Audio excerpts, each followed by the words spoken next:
Maybe this will help. Will this help you? Don't forget the maybe, baby. Don't forget Hey, the listen. maybe, baby. All Don't I'm forget saying is we the need to get the maybe, studio. baby. It's showtime. Welcome to another episode of Maybe This Will Help.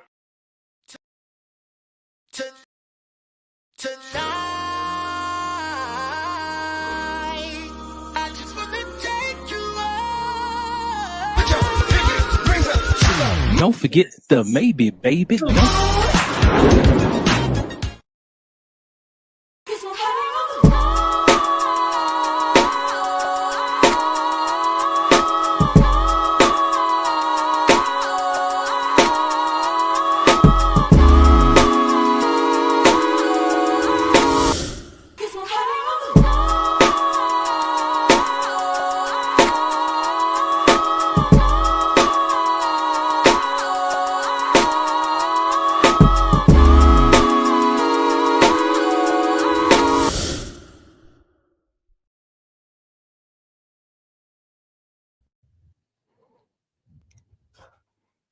What up, bro?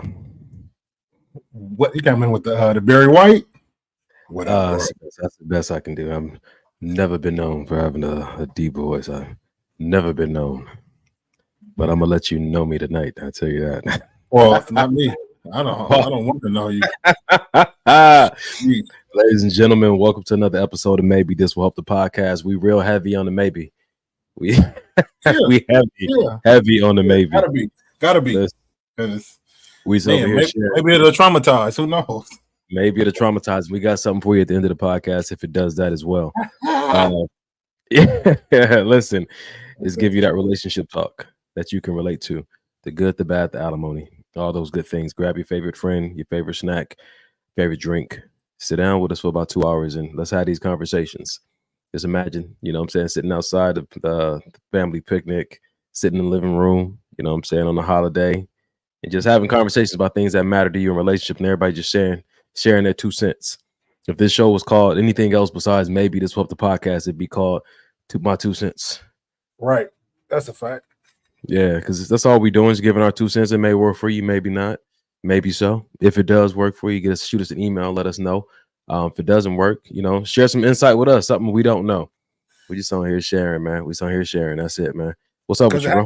It happens every show. Somebody will put a comment in the comment sections and we'll throw it up, and it's just one of those, never looked at it like that before kind of moments. and that's all. That's it. It's all perspective. And, you know, I feel like if you go through perspective with just only your own, you're doing yourself a disservice. You know what I mean? I feel like you can't walk through life with just tunnel vision. Only my way works. Only my thoughts count. The way I do things is the only way that matters. You're selling yourself short.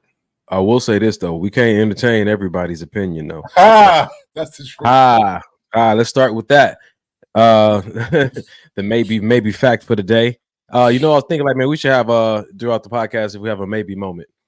We're having a maybe moment right now. Listen, the people whose opinions you should hold in the highest regard and highest value and actually think about implementing are the opinions that come from the people that you specifically put in your life to give you their 2 cents.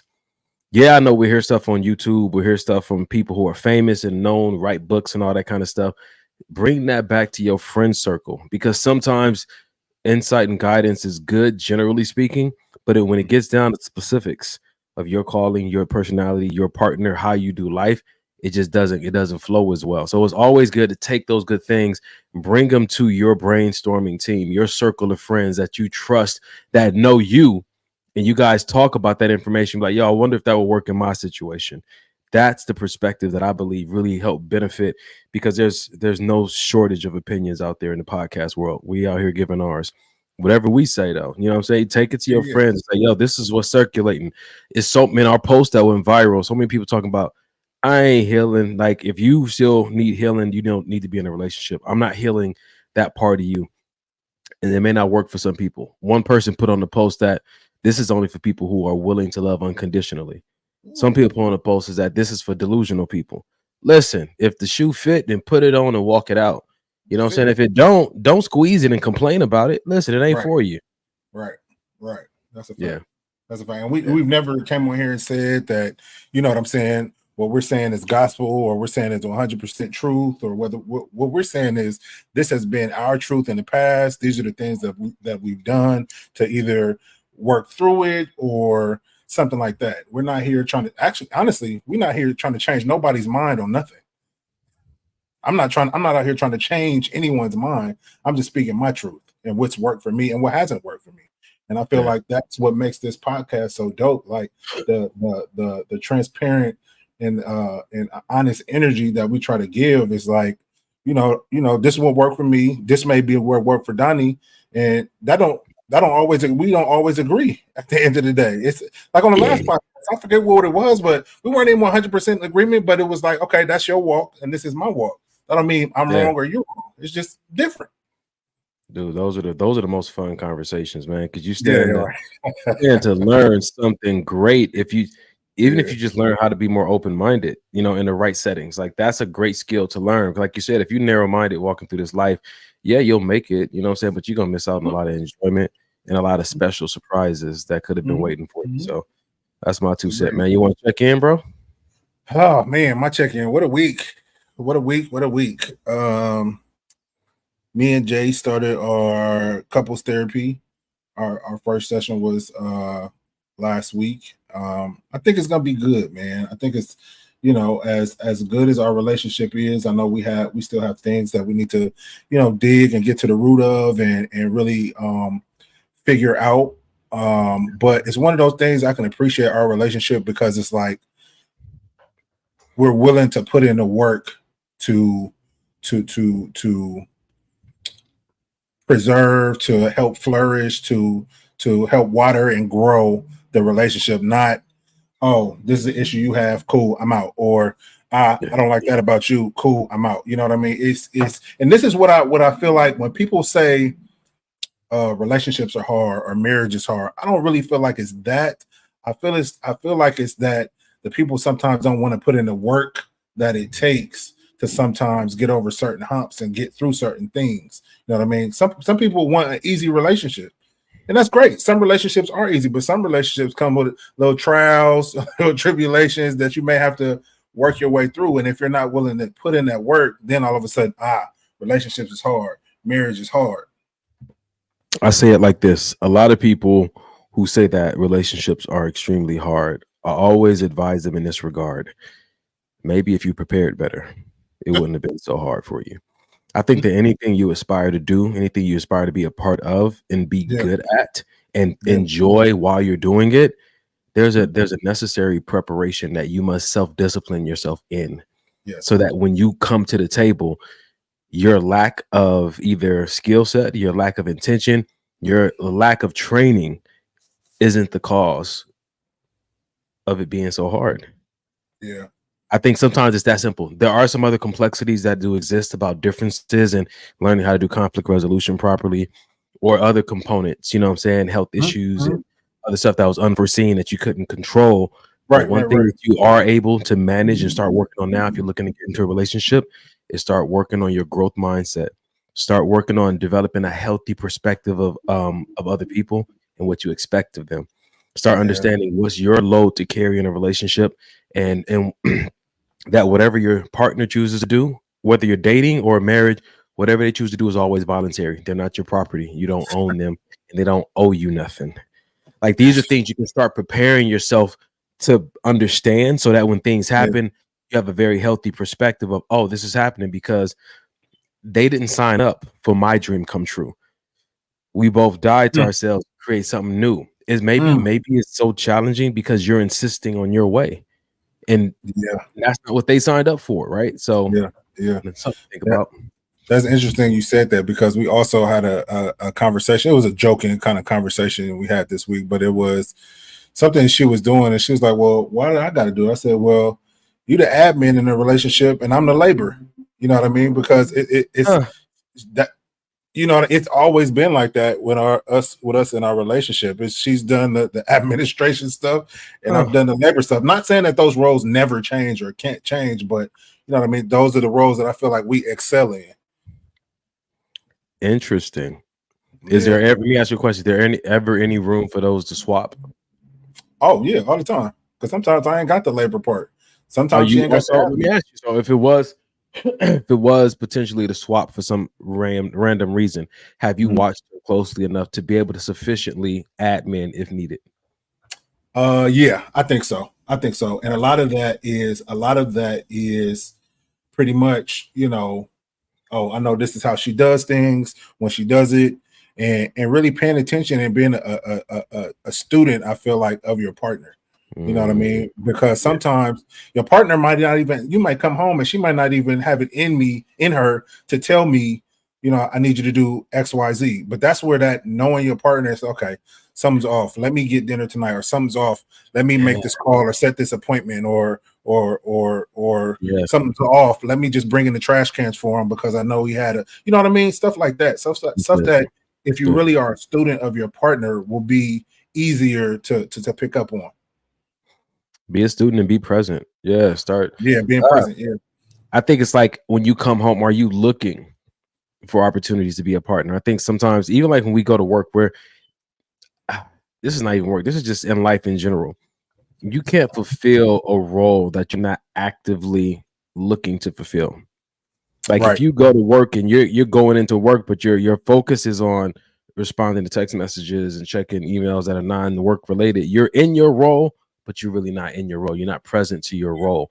And I think sometimes people come home, but they're still gone. They're still at work. Yes. They're still at the club. They're still at the gym. They haven't fully brought their full selves there, so they can't fully operate as a partner in that space because they're not fully there.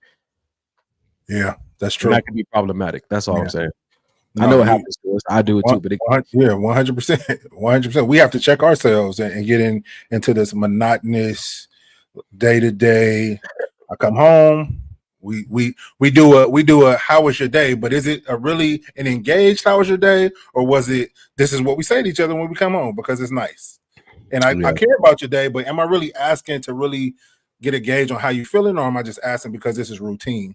And you gotta, in relationships, you gotta check yourself and you gotta stay on point and, like you said, stay present and not just let the day kind of dictate how you treat your partner or interact with your partner. I think that if we're talking about people having hard relationships and how to make them less hard, how to make them operate with a little bit more ease, developing a skill set of like emotional intelligence. I think situational awareness. I think things like that really help you to identify when something is off with your partner, when something is off in the environment, because oftentimes people will be in a mood or in a headspace or in an emotion and they'll be like, well, why don't you just tell me? Well, studying how the brain works psychologically when we're suffering through any kind of trauma or any kind of deep emotion, that part of our cognitive function is either disabled or cut off. So the way we usually talk, we can't talk like that. I always tell people, look at it this way. Imagine if a person was drunk. You don't expect the same kind of conversation from a drunk person as you would if they were sober. That's a fact. Hormones can hit your body the same way, and you can be under the influence of a very heavy hormone or very heavy emotion, and it starts to impact the way that you think, reason, speak, engage with people. And so recognizing that if I see somebody and I see them slurring, like they're probably drunk. You know what I'm saying? If I come home, you know what I'm saying, see my partner and they're more on a silent and I know they're a talker, my response isn't, what's wrong with you?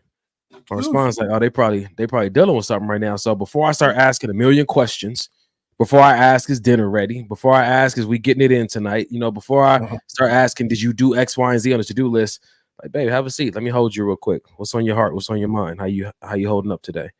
You know what I'm saying to you? It's that kind of intelligence that helps to repel the hardness from the relationship that everybody seems to be suffering with. That's a fact. Well, what'd you say? I said, was that our check-in or? No, that was I did my check-in. You have actually not checked in yet. So yeah. Hold on. Let's look for Mama D. What's up, Mama D? Oh, we love you, Mama D. She said causes issues when their head is still at work. They can't bring that stress and drama home. Man, they can, and they do. And then as a partner, do you create that safe space for them to come home and kind of vent to you a little bit? Janae made a good point the other day. Like, we need to set aside time slots to where, okay, we may talk about work and may come home and vent if we need to, but after that time is up, we move on with our night and try to have a positive night. And I think that was a good idea, because it's easy to come home, man, this happened and this happened and this happened and this happened. Then she complaining, well, this happened and this.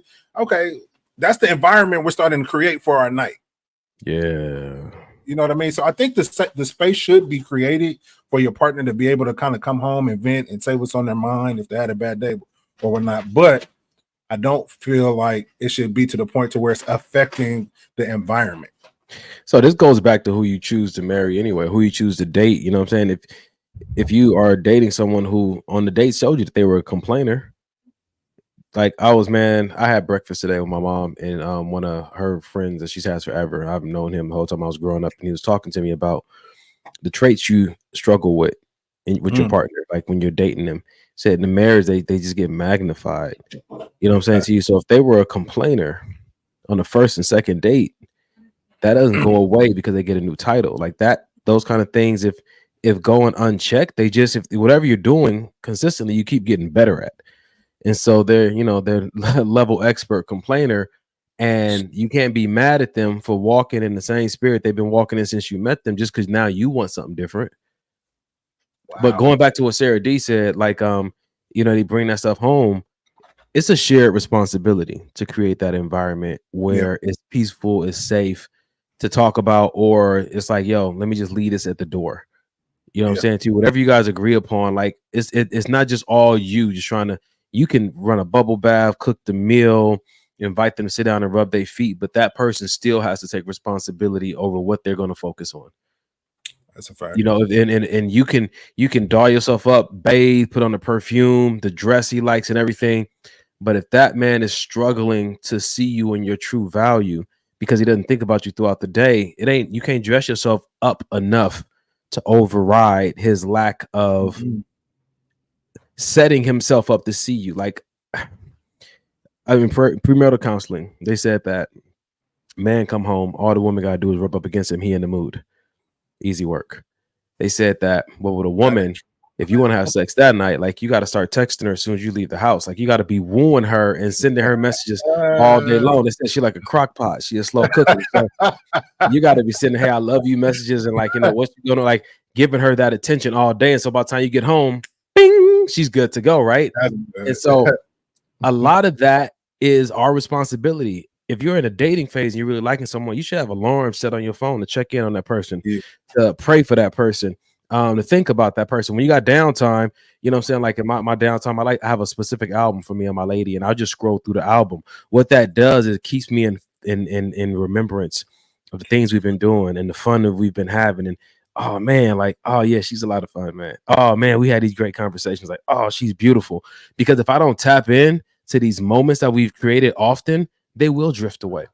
Present life will override that. So it's my responsibility to remind myself, you know what I'm saying, through whatever means I need. You know what I'm saying? If it's like every picture on my phone, like, I mean, my screensaver, my lock screen is me and her, or it's her. It shifts between the two. So I'm being mindful of her, and I'm remembering, like, yeah, man, God blessed me with that, because a year ago I was doing a lot of things by myself. You know what I'm saying? A year ago I was praying for and wishing for, but now that I'm walking in a promise, you know what I'm saying to you, let me behave that way. But if I constantly forget that I'm walking in a promise, I'm going to devalue the thing that I've been praying for. And, you know, and now the relationship is harder than it needs to be. Harder than it needs to be. Man. Yeah, man. This part is tough, man. I hear you, Mama D. She said, not if they start to take their frustration out on us. We were home waiting and ready to love them, but they're too angry to receive any nurturing or loving we wanted to show them. I mean, you know, we don't really start the show that way, but man, this resource, you know, I have another resource too that I want to share at some point. But even for things like that, you can reach out to 988. 988 is a good resource to connect and be like, yo, you know what I'm saying? Thinking about family therapy, or if I want to learn better ways to engage with my husband who is highly stressed. And it struggles with some emotions. Like, you can reach out to this number and they'll give you the proper resources that can help you help yourself while engaging with them and help you connect with them to get them connected. You know what I'm saying? With something that can help them. My friend just gave me a great I'll have it ready for next podcast. She gave me a great reference for like family therapy. Like these are when therapy stops being so taboo and it starts to become like a basic toolkit that every family has, we're going to see a lot more ease. We're going to see a lot better communities. We're going to see like a lot of cultural things that are curses being broken off the basic, like, yo, I go to therapy like I tithe. Like it's just a practice that I'm engaged in consistently. Yeah.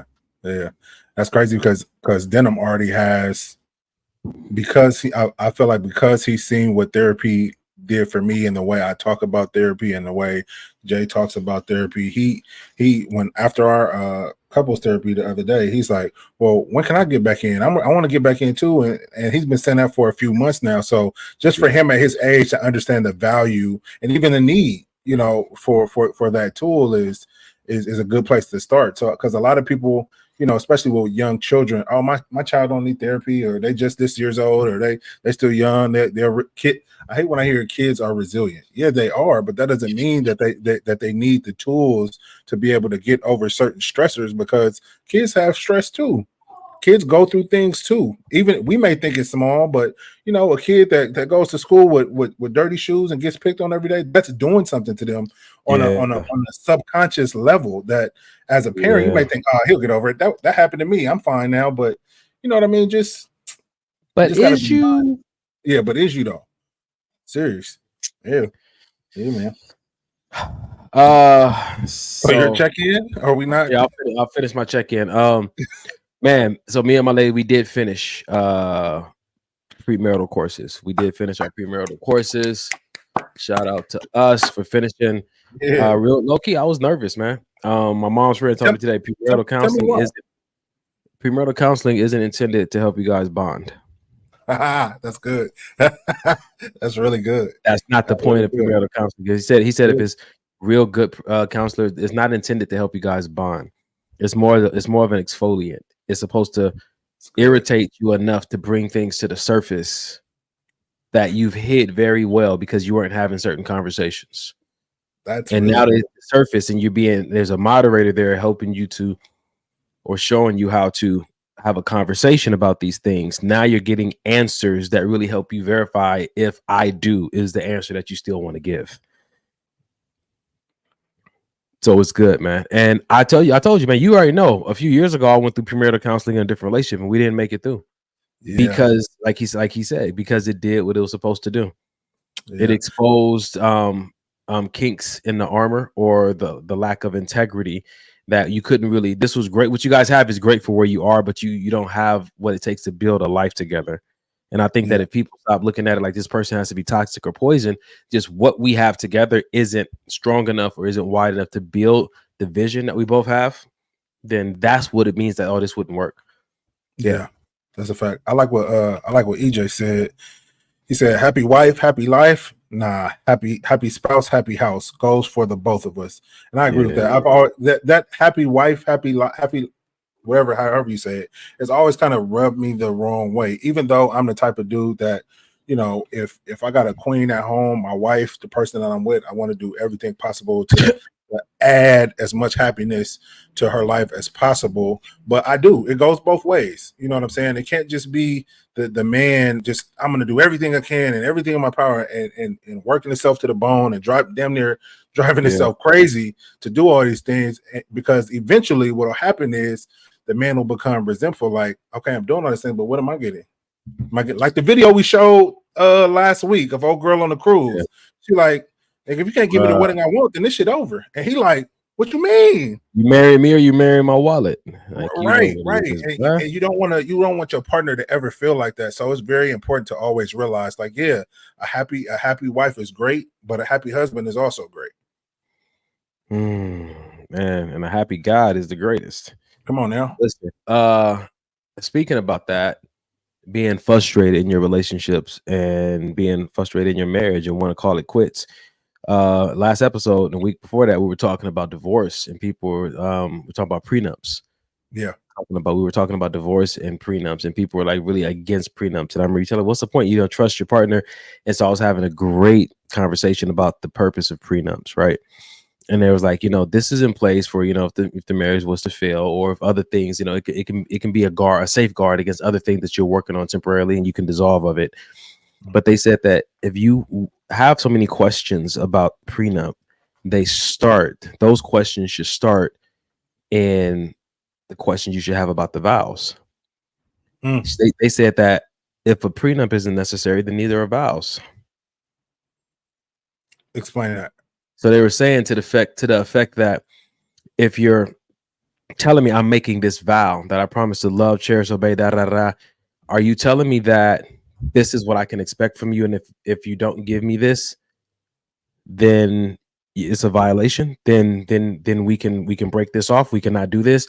They said sometimes you got to look deeper into what is the purpose of the vows if you're going to question what's the purpose of the prenup. So the vows, the way I perceived it, just in scripture and the way I've heard it, the vows are not to my partner. The vows are to God. I'm making these vows to God about my partner. So the prenup has nothing to do with God. The prenup is in case this don't work out, I want to make sure XYZ happens or doesn't happen. And it wouldn't work out because the person didn't keep their vows that I made to, but it wouldn't work out. No, I'm not disagreeing with you. But I'm saying this did put a kink in my. I was like, we got to explore this. No, we 100% do. We 100% do. But I still just feel like, it's the vows that I make. It goes back to what you always say. If you're not prepared, make your own vows if necessary. Because if it's certain stuff in these traditional vows that you don't agree with, like I'm gonna love you, whatever, you know how it goes better than I do. Yeah. If I don't agree with all of these, till death do you part. If I know that if you get sick and you got some kind of terminal disease and we can't be together sexually, and I'm gonna just have to live in abstinence until you die, and I know I can't handle that, don't say it. Make a different vow. You know what I'm saying? Cool. But so what practical, and I'm honest because Eric is we vibing right now. He said this is deep, brother D. I'm catching the eargasms over here. So check this out. Let's talk about this then, because usually the vows sound very airy and fanciful, and they're just big and luxurious. Like I'm going to do this and do that. What do practical vows sound like? If the vow traditionally says, I vow to love you through sickness and health till death do us part, for richer or for poor. Just that segment alone. Mm-hmm. What does a practical and honest vow sound like? Because that says I'm going to love you through these things. So that's the expectation. Now that we're having this conversation, what's crazy is it does say that I'll love you through these things, but it don't say I'm going to stay with you. I can love you and not be married to you. Lord Jesus. I mean, I gotta look to make sure we're getting this right. Let me make sure I don't get too excited. We're not saying it right. Oh man, this is rough. It says so. Traditional vow says, in the name of God, I, Donovan, take you, the wife to be, to have and to hold this day forward, for better, for worse, for richer and poor, sickness and health, to love and to cherish until death do us part. My solemn vow. So it says to have and to hold from this day forward. Yeah. I'm with Kenny. Listen, the vow needs to say from a practical place. Nigga, I'm gonna try to at best, because you listen, man. We human, right? Take your hat off because it's time to sweat. Right. We human, right? You know what I'm saying to you. And so it's not in violation for the other person to be like, yo, this is what you promised that you would do. Right. And even though you're saying you promised to God, nigga, I was witness to you promising to God that to have and to hold me through all things. And now you're saying you're not going to do that. Herein lies the reason for a prenuptial agreement. If at any point you decide those vows are too much for you to continue to hold on to, this is going to be a safeguard in case you decide to abandon ship. So should that be in the vows too? Should we add that? What, the prenup? Yeah. Oh, what I just said? No, should we say that in the vows?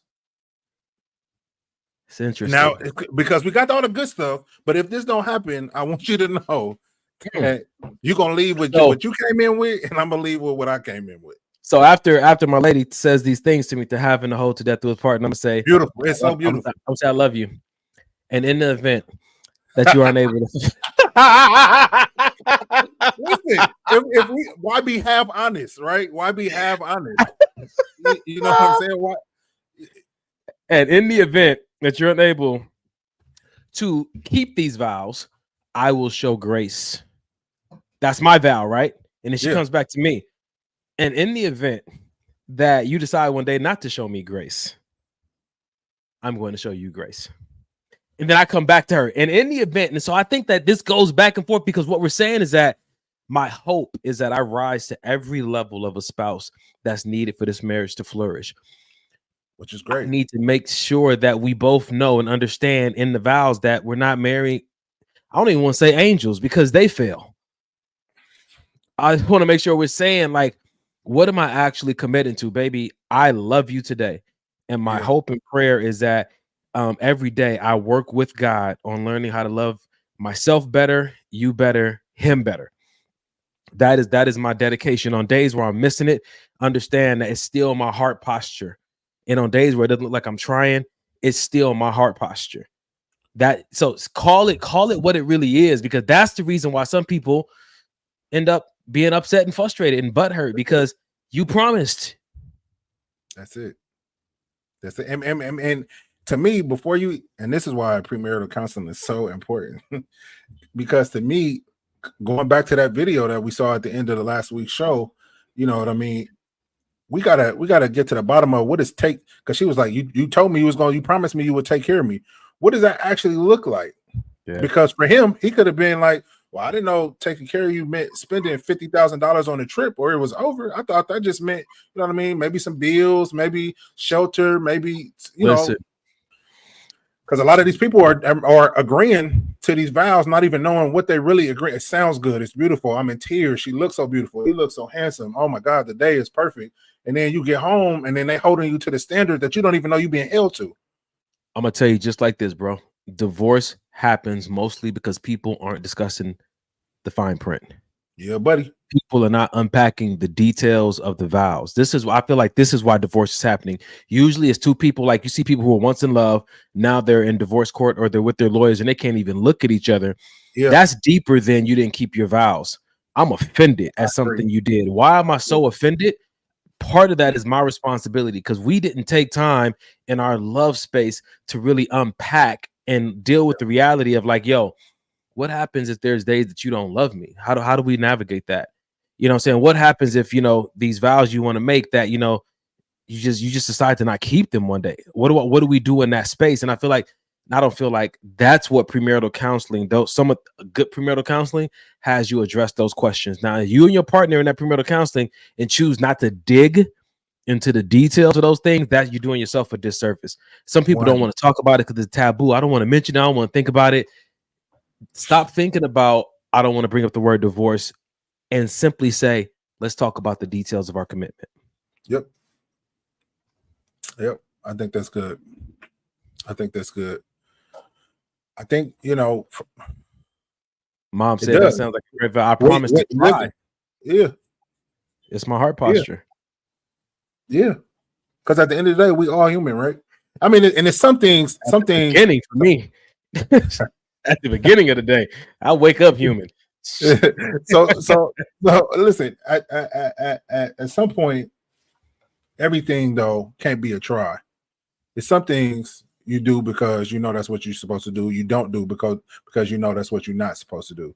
I don't think everything has to be a 12-step program to where I'm trying to do. Okay. Listen. Okay. You knew what you were supposed to do. You knew what you wasn't supposed to do. You made a choice. And I agree with what Ken said. People don't take vows seriously. I mean, I'm gonna stop right there. I'm not even gonna read the rest of it yet. I think that alone, when you go through these premarital counseling, they talk about the reasons for divorce. The big two are sex and finances. Then they go to the three is in-laws. But I think that the number one is that people are making bogus vows just to sound good and poetic. And two, they don't take them seriously.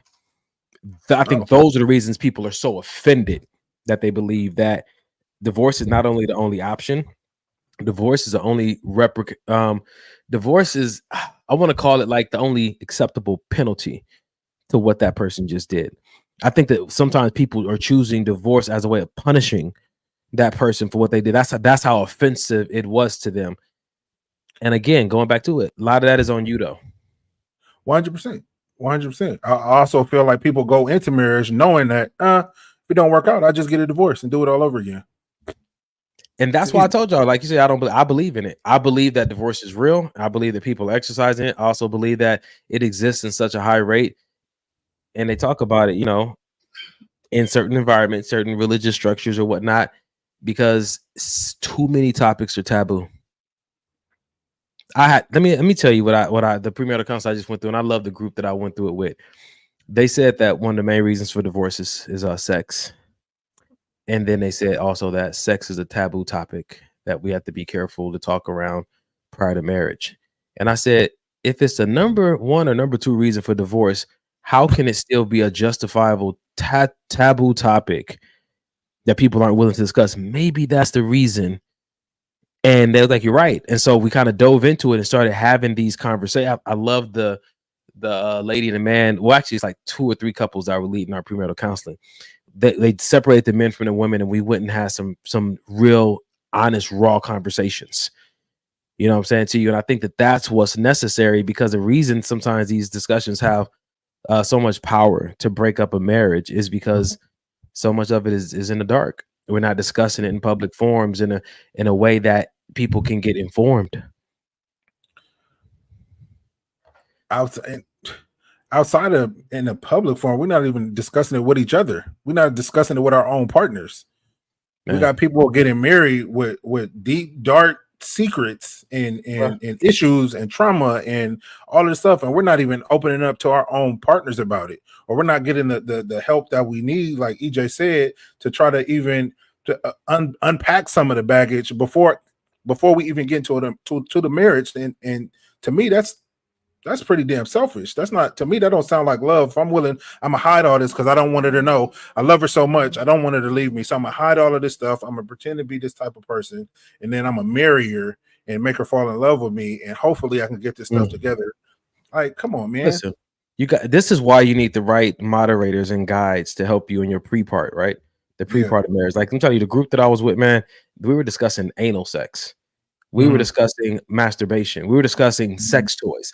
This is a Christian premarital counseling course, and they thought it important enough for us to discuss these things. We discussed having sex when you're on your period. Yeah. We discussed if you bring other people into the room. We discussed if you bring porn into it to keep it exciting. Like, they had those conversations. They initiated those conversations for us to have with our partner, man. I'm telling you, you got to go to the right places, man, to get the right things unpacked. And then don't be so headstrong that if you find data that doesn't work for you, you're not willing to step away. Some people are like, we'll just work through it. We'll just work through it. You can't even talk through it. How in the hell do you expect to work through it? Because we love each other. What you mean? We in love. What's love got to do? Got to do with it. If you, I mean, yeah, love, as we say love, not talking about God is love. We just talking about what this other emotion that I'm feeling. Right. Honestly, what does that really have to do with it? What's that got to do with the work, the conversations, the details? Anyway, I'm not as hurt as she was when she was singing that song, but yeah, wow, really, Ken? Is that what you call it? Under the cherry moon?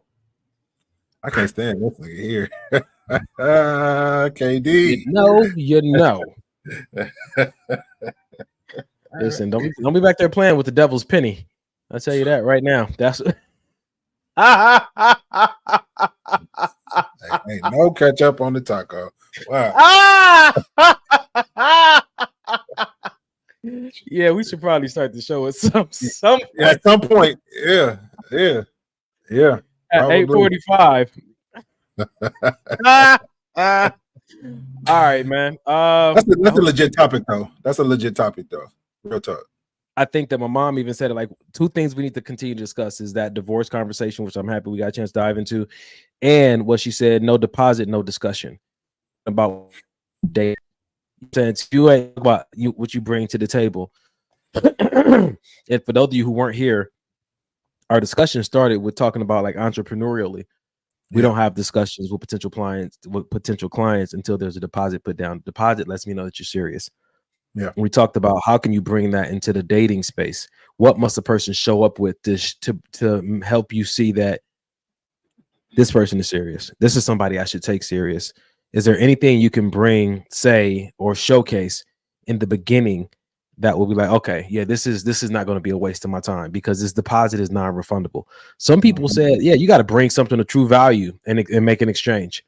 Because my grandfather said, you ain't got nothing invested, you ain't got nothing to lose.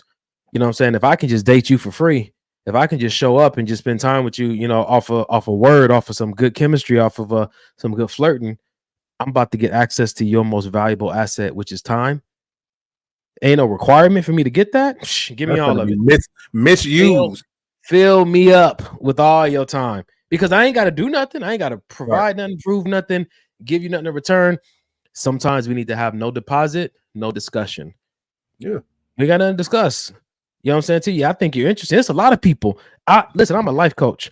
There's a lot of people I would love to life coach, but I ain't giving it out for free. Man, come on. Because as much as I may want to life coach them, they may not want me to life coach them. And a lot of people that you want to date will go on dates with you and they don't even want to date you. Think about that. They'll go on the date with you and don't want to date you because there's a benefit for them just going. They don't have to even want to be there. Yeah. They get that meal. They get that I'm not going to be alone tonight. Like it's all these other benefits, but they're not, because dating is not just going out with somebody. Dating is the intentional effort of collecting data on someone to see if you could potentially build a life with them as a partner. A lot of people ain't on dates trying to collect no data, don't see you as potential partner or nothing. They just didn't want to be alone tonight. And in those cases, you're on a date and you think you're on a date and you're really just a call boy or a call girl. Yeah. You think you're on a you think you're on a date, they're just here for a good time. Good morning. Yeah. Dating equals free food in 2023. Damn. Wow. Jesus. You are so McJellin stupid. I asked you how much. Come on. What's up, Sonia? How are you? That's my friend. Little. That's my friend Little. She is probably one of the most kindest, sweetest people I know. Like she came down, hung out for a little bit. She met everybody at the beach, at the park, at the lobby. Like she just makes friends. Just like people are just like drawn to her. She's super sweet. Anyway, she said time is more precious than gold. You got to understand how valuable your time is, because time, if given enough time, that does start to equal access and influence. And so you're just imagine hanging out with somebody repeatedly over all this time, and they begin to have an impact, influence over your emotional state because you believe you're investing in a potential future, and they're there for a totally different reason, man. Yeah, I feel like I didn't really understand. Yeah. Attention versus intention. Jesus. Yeah.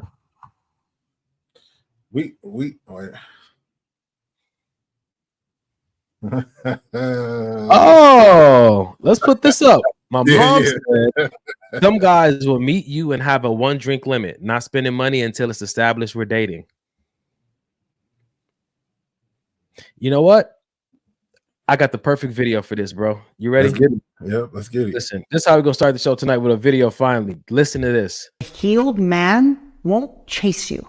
He'll pursue you. And you can feel the subtle difference in that, is that you feel him. And when you come to him, you feel that strength in him. You feel that power in him. You feel that resolve to where he's drawing you in from his healed masculine energy. And there's a safety that you feel in that. There's a safety that you feel in that because you found safety in yourself. You found confidence in yourself, so you can spot it. When you find true love, true safety, and true confidence within yourself, you could spot it in another human being. And there's still this dance. And then little by little, it just starts to get closer and closer, closer and closer until you fall. That's why it's called falling in love.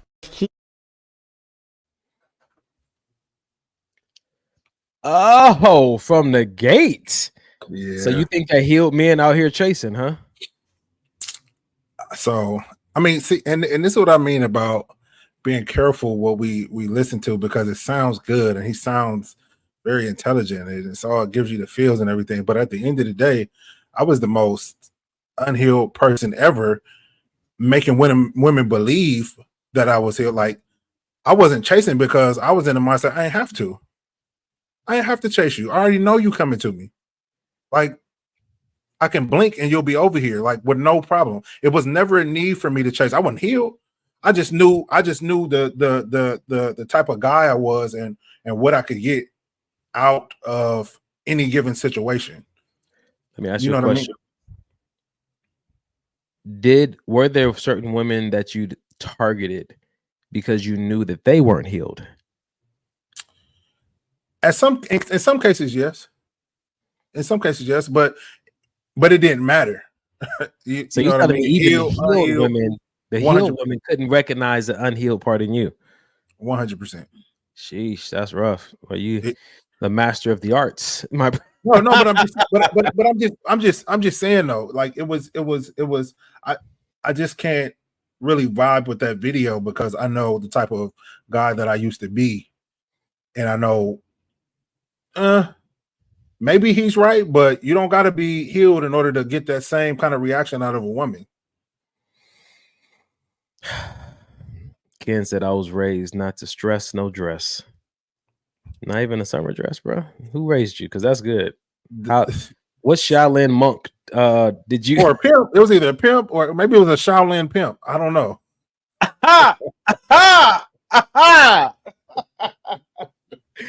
Well, you know, that's why they come from the Himalayas. You know, the real players come from the Himalayas because that.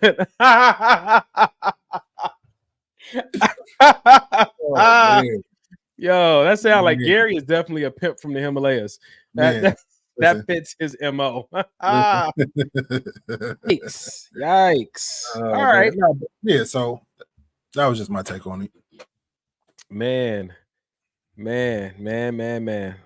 All right. Romy Rome in the hat. Watch your mouth. Interesting. Okay, so let's keep moving then.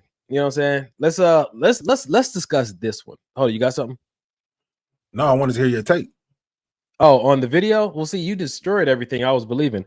So he said that healed man ain't gonna chase. So my whole conversation was going to be around the subtle differences between being chased and being pursued. I wanted to have that kind of conversation. Like, let's still have it though, because it's a conversation worth having. Listen, I was ready to shut it all down.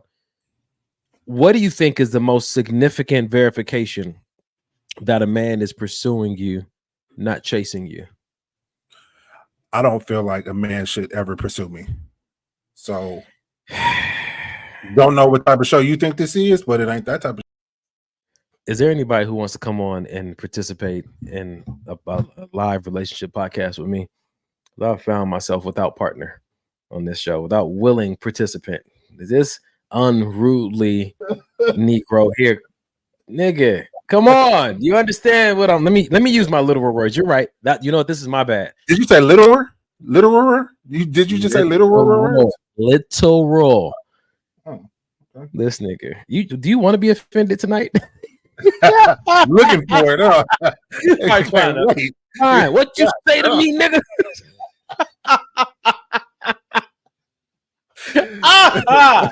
Jesus, man. Let's get it. All right. So what is the subtle difference between thank you, McJellen. McJellen says she'll come on here with me. No women. Well, there's that. I'm trying to think for myself because I've definitely pursued and chased. I think that the subtle difference for me and how you know which one is actually happening. You can jump on the answer if you get something. I'm really trying to think through this. Okay. Or an audience, what do you guys think is the difference between a chaser and a pursuer? Wait a minute. Why? That's our thinking music. Jesus. What is the difference between being chased and being pursued?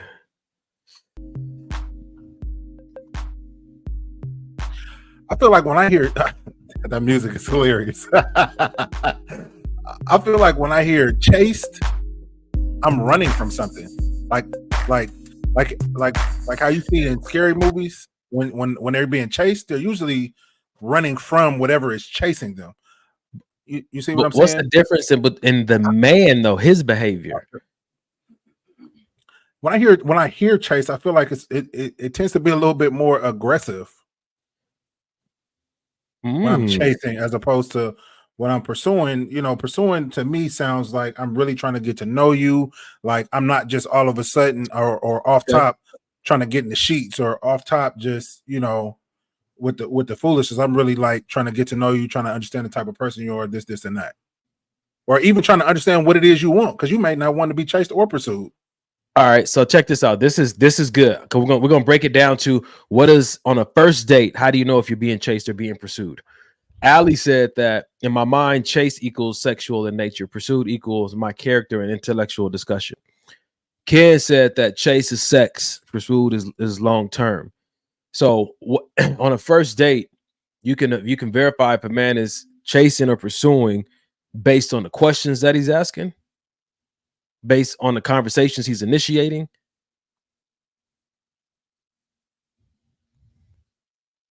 based on how he dress, based on where he take you.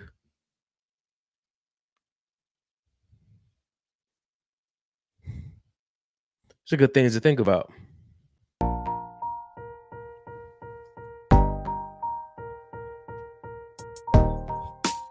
What you got, Mike?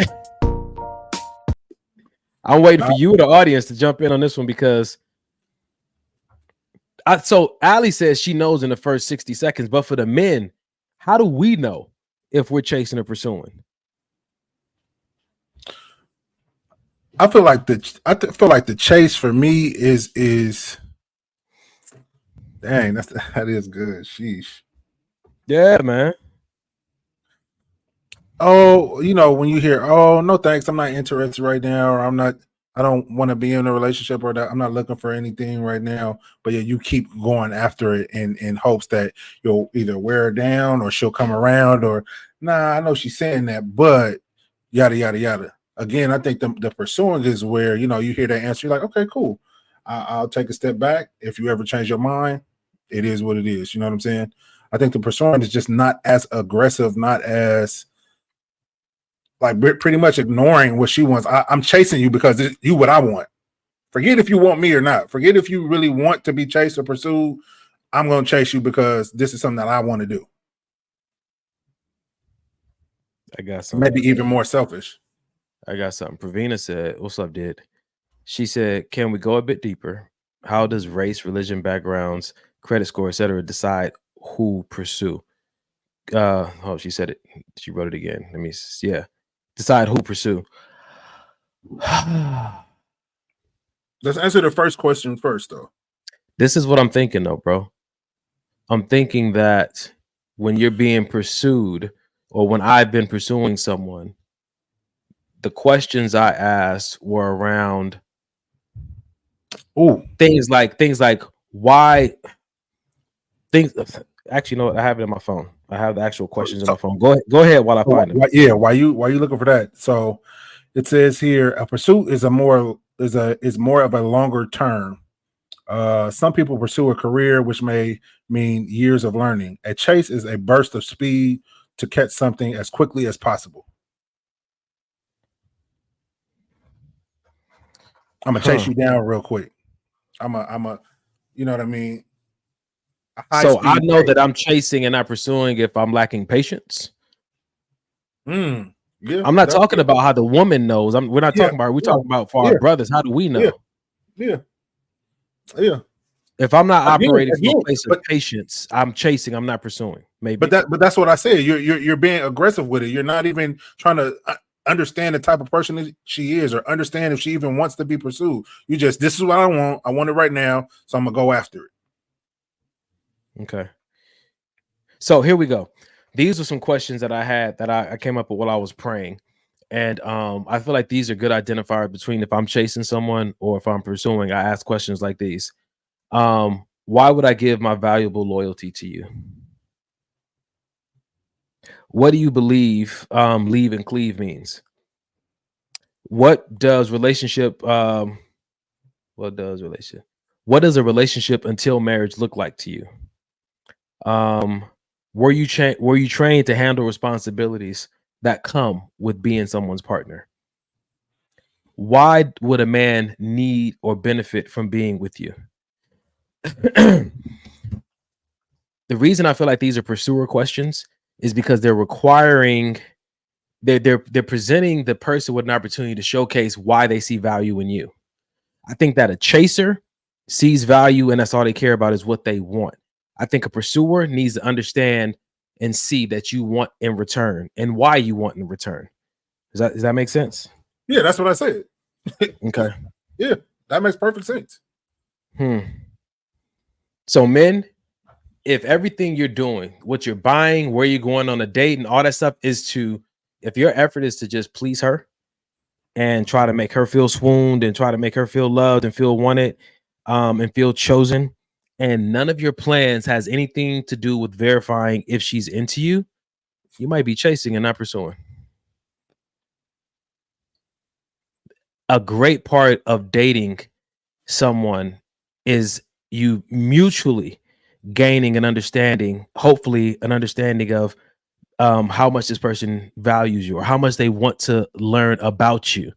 If everything is about her, bro, you're chasing. And this is on you, because men usually arrange these dates. We usually create these dates where we're going to go, what we're going to do. And there's nothing wrong with setting it up for you to be able to walk away with an understanding as well, not just for her.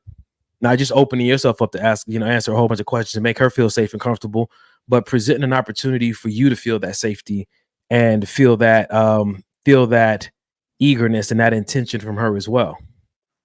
I'm just throwing this out there. I'm brainstorming.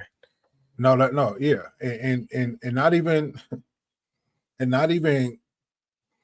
creating something for you to feel that way. She should be wanting to create that space for you to feel that way, just like I'm wanting to create that space for her to feel that way. I get because that. if I'm having to create my own space for me and create a space for you, like what you doing? Well, I get that. I get that. I understand that. I'm just thinking, like, just from a man's point, if he's trying to identify if he's chasing or pursuing. Now, this goes back to now what you're talking about is identifying if you're also being pursued.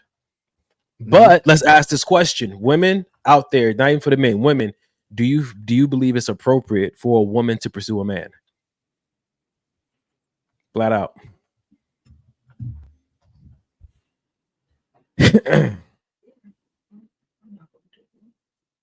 We need to ask that question on our social platform. Yeah, that's good.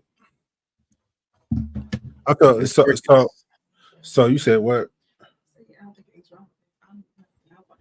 So Jay said she doesn't think there's anything wrong with it, but she doesn't feel like that's something that she's going to do. But what's so funny is I feel like she did pursue me to an extent. I wasn't the only one calling. I wasn't the, but that's what I'm saying. But you did though. It was. I feel like she said, it was mutual.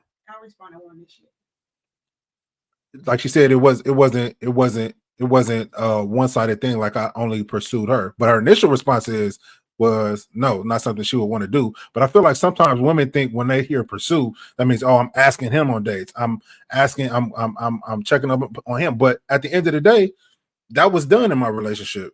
It was times where I didn't always call her. I didn't always ask her if she wanted to go out and all this other stuff. But there wasn't any ego and there wasn't any what's the word I'm looking for, D? There wasn't any ego and there wasn't any kind of, well, I like you, you like me. If I want to see you, I'm gonna say, hey, I want to see you, and vice versa, whether it's her saying it or me saying it.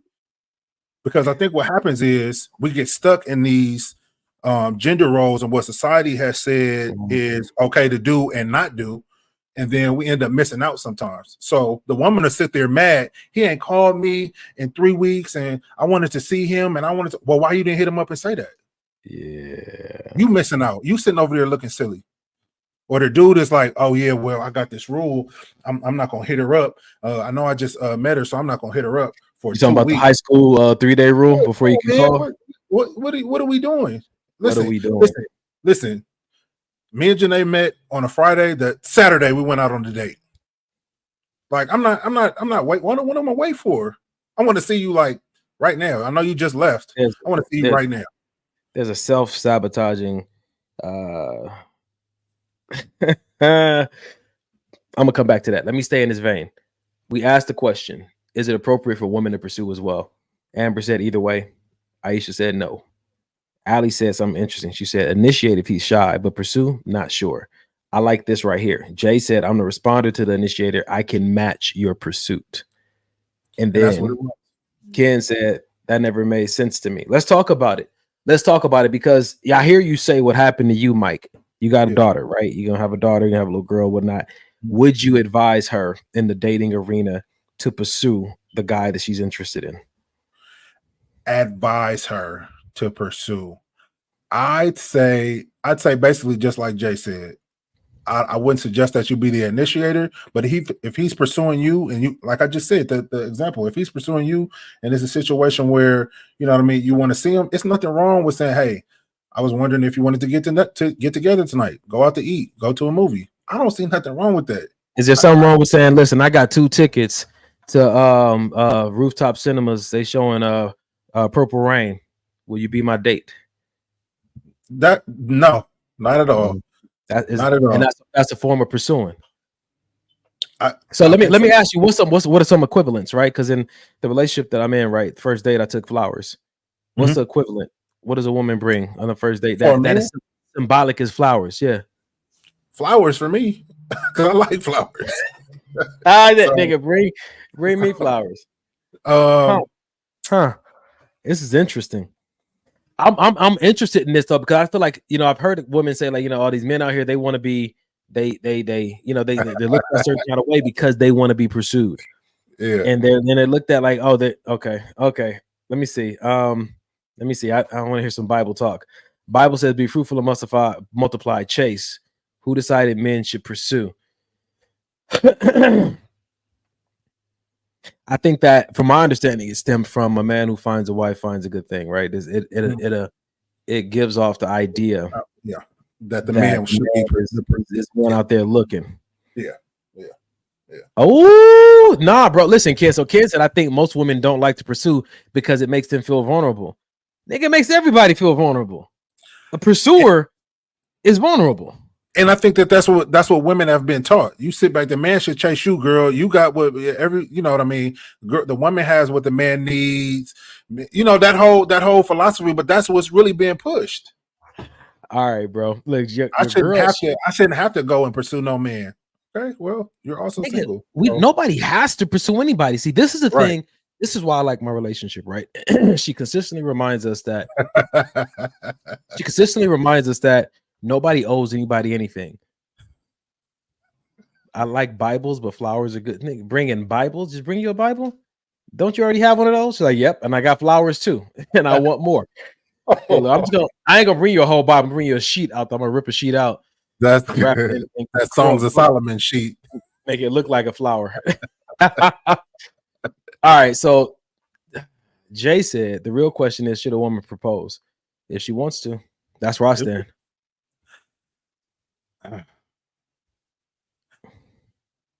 Where you at? Because listen, you can't support some of it and then not support all of it. Come on, contradiction king. Let's get my traditional son won't let me do it, brother.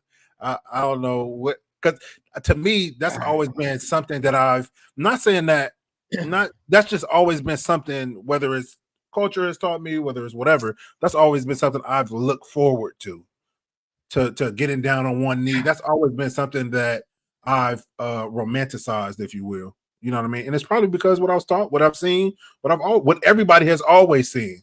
You know what I'm saying? Not that can't be broken, or not that it's anything bad or anything, you know what I mean, that shouldn't be done. But for me, I prefer to be the one to propose. You old picker and chooser, nigga. You just a picker and chooser. Where you want to go with the culture and when you don't. But I know everything they say ain't bad. I get it. I get it.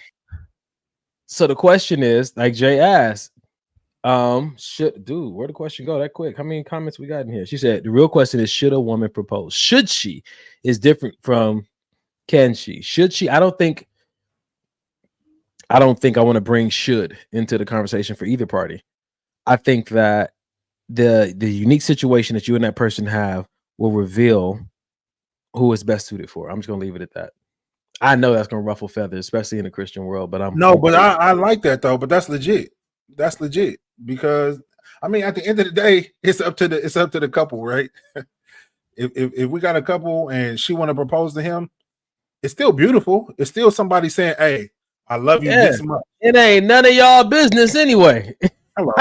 Hello.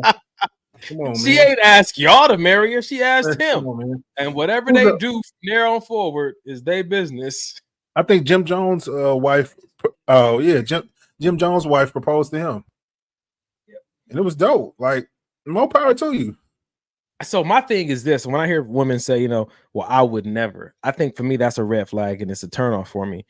And you might have to have some discussions through things because therein for me lies a very narrow mind, even though it's a strong belief, and some people say it's a conviction. For me, if you're not even open to having that discussion, or even that, for me is that makes me feel I'm scared now that you can't even have this discussion. Like, that's a hard no for me. And I would never.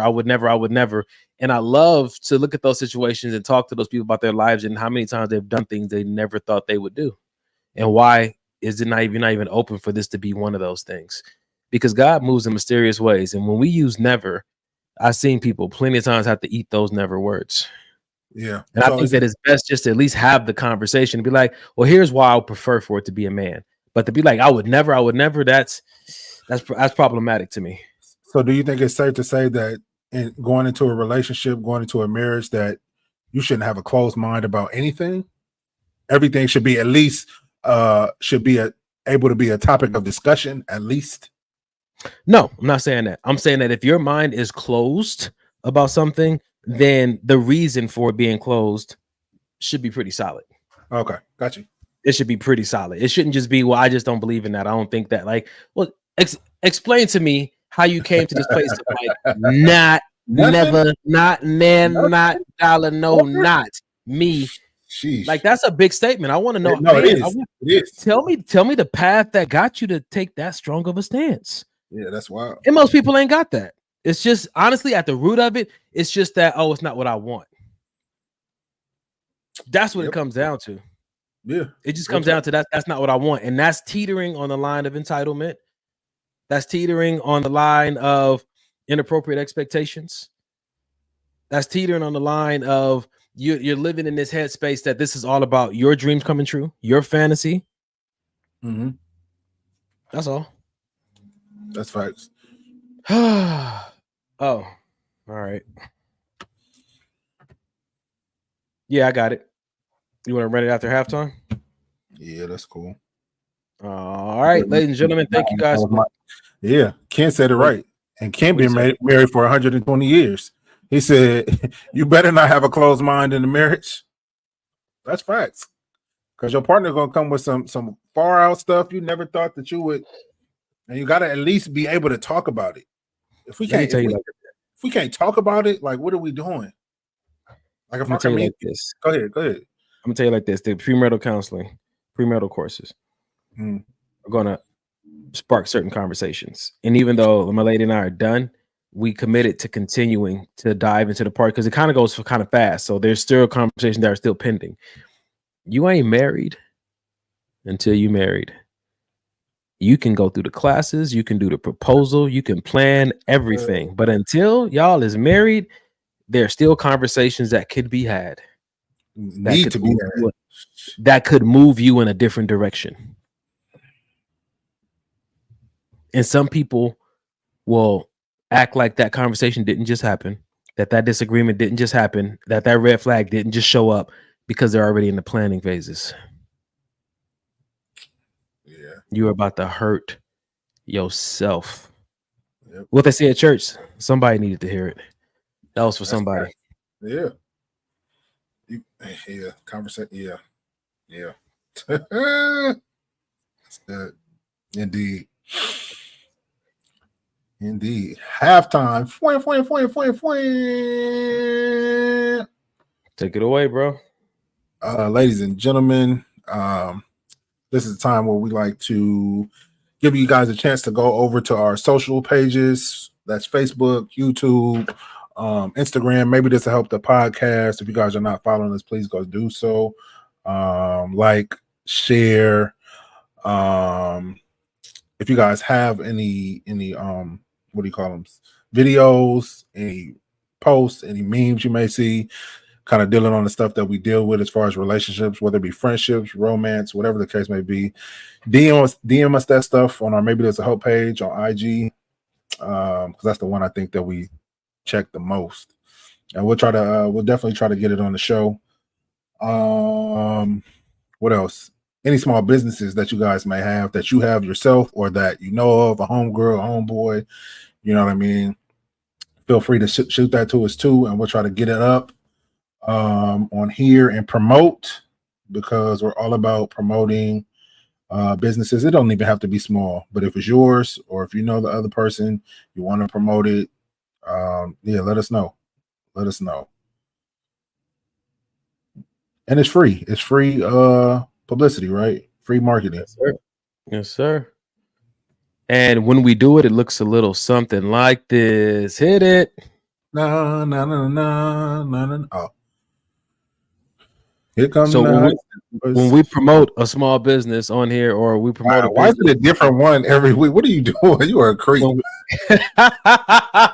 When we promote a business on the show, this is what we do. We take a screenshot of it, whatever screenshot you send us, we put it up here so everybody can see it. This one happens to be, I am Michael David. If you didn't know, Michael is also a shirtless model. You can go to his Instagram page, specifically shirtless.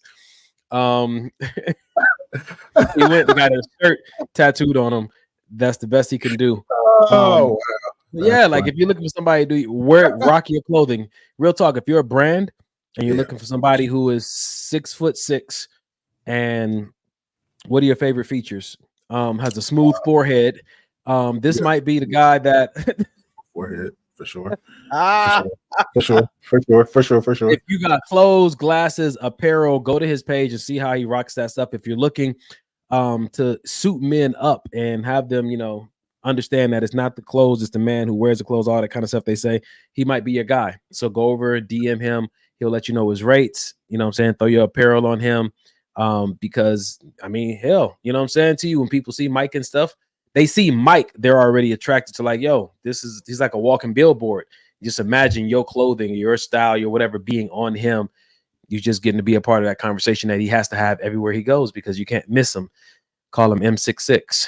6'6", 280 pounds, 85 pounds right now. Yep. Equivalent to a Buick. So that's what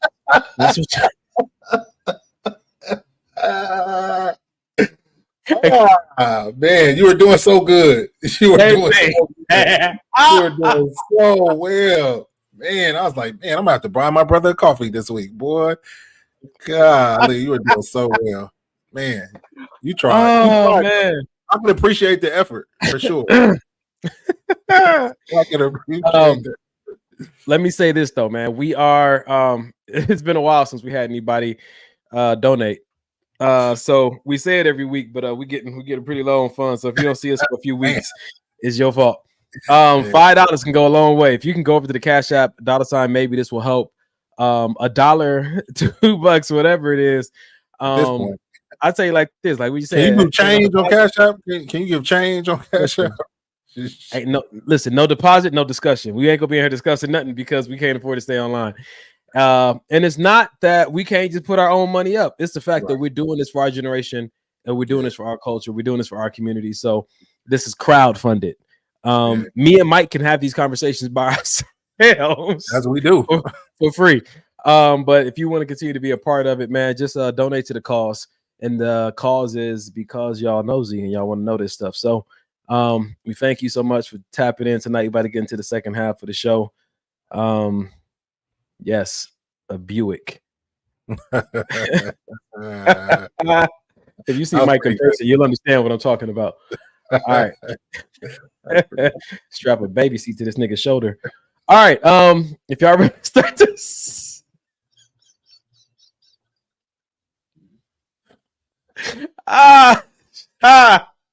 Oh man. Oh man. All right. Second half. Stop laughing. Pookie over there laughing. Mike, you want to do that video now? Or you want to do it in a minute? We could do it in a minute. Okay. Because I got to build up. Build up. We can flow through. All right. So let's flow through it like this. Check this out. This will probably be a quick convo. You're the most beautiful, funny, loving girl I've ever met. You're perfect. But I want to see if I can try and find someone better. You're the most beautiful, funny, loving girl I've ever met. You're perfect. But I want to see if I can try and find someone better. Legit. What's better than perfect? Super perfect, nigga. Nothing that I know of. When a brother goes through that lens to say you're perfect, what is he not saying? Exactly. And that's why whatever he's not saying is why he's trying to see if the grass is greener on the other side. So that's a legit question, man. I feel like I've been in that situation before. You might have people in the audience might have what the question on the table is, what's better than perfect?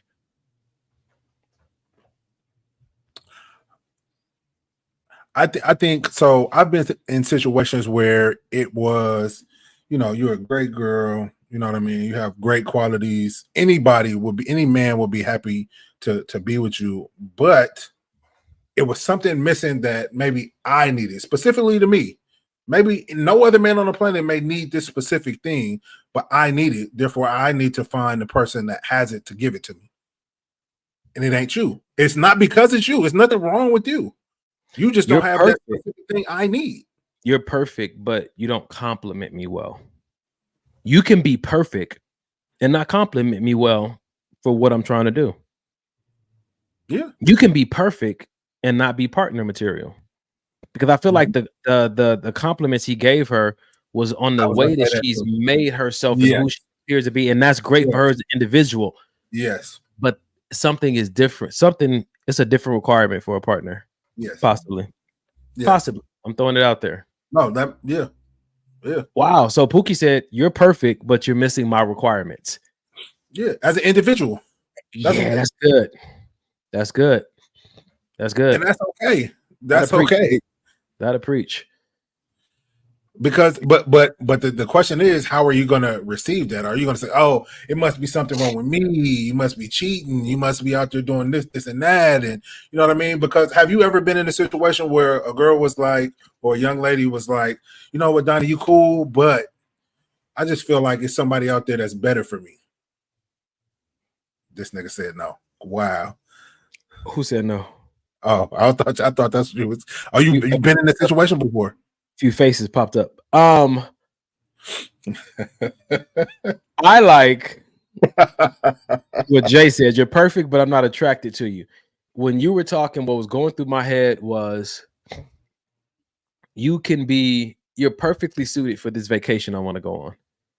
You're perfectly suited for, what I want to do tonight. But when I look at my vision for my life, you're not perfect for that. But that doesn't take away from all the other areas you're perfect in. You're just not perfect for this thing. And I think that goes back to what Pookie said. You're perfect, but you're missing my requirements.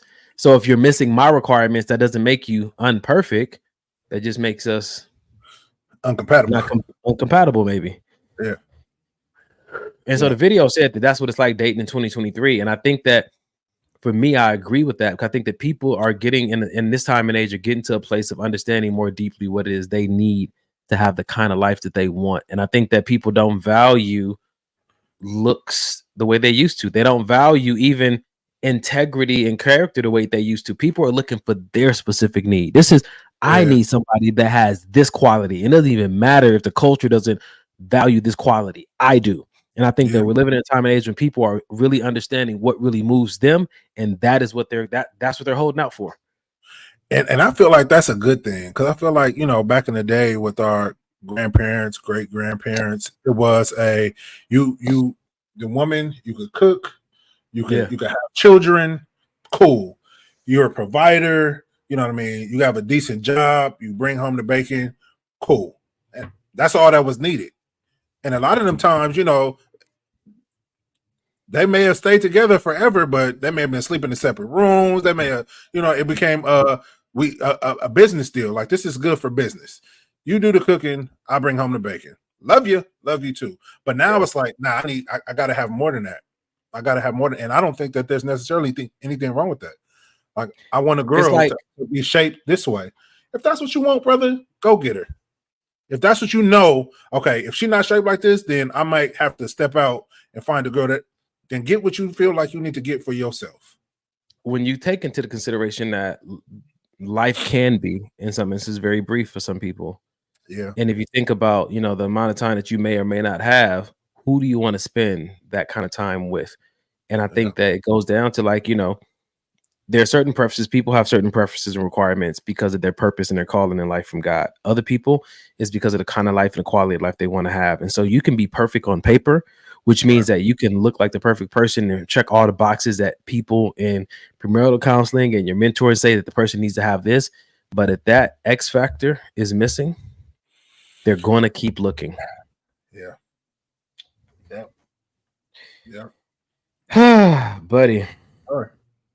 They are. Yeah. And you're doing yourself a disservice trying to stay with a person that has clearly told you that you ain't got it. I'll be like, man, this is good. Yes, like, go find what you need. It ain't got nothing. That don't say nothing about me. Even my mentor told me that compliments and complaints should go to the same box because they're just people's opinions. Wow, that's good. That's good. That's good. I'm just thinking in my own head, like, wow, yeah. You can't. I'm not gonna let you gas me up nor pull me down. Like, if I'm confident, it's because of what I tell myself, not because of what if you say it, appreciate it, but you just verifying what I already know.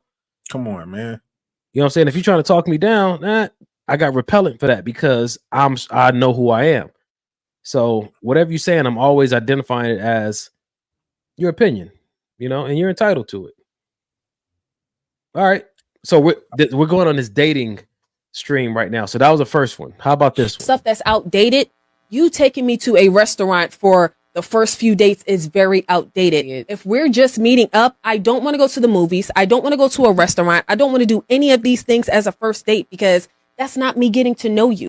I've got a very simple solution to this problem. Just tell the people you're dating that you don't like restaurant dates. Instead of using this theme as an indictment on men, just tell the people you're dating what you want. If you can't communicate something as simple as this to the people you're dating, what makes you think that you'll be able to communicate when you're actually in a partnership? Closed mouths don't get fed. Speak up for what you want. So the young lady at the end of the video, her microphone is amazing. We got to see what kind of microphone that was because that was great. Let me see if I can fix mine to do that. Hold on. Go ahead. Oh, yours is good as well. I got options. Hold on. See, I can change the flat and boost it up right there. Take this out, take the compressor up a little bit too heavy, and then now we dealing with that right there. So you see what I'm saying? See, I can make that flat. ASMR mic right there. Next cigar right here. We go. Listen, I could probably sing with my set. This like listen. This one I love you. Woo! Might need to change a few more options, but yeah, what were you saying, bro? Go ahead. That was so funny. Why I laughed in the middle of that video is because me and Janae's first date was the movies. But I asked her, I said, hey, do you want to go to the movies tomorrow?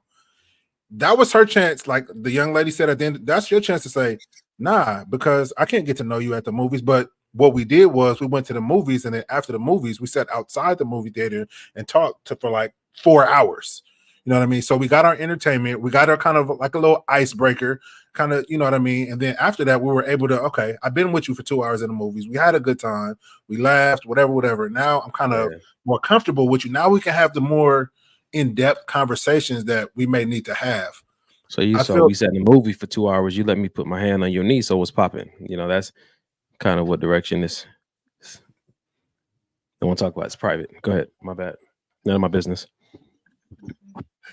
Janae was anyway. Janae was pursuing you, Mike. Man, I be trying to tell people. I be trying to tell people. Janae was trying to go back to the girls. I got the drums.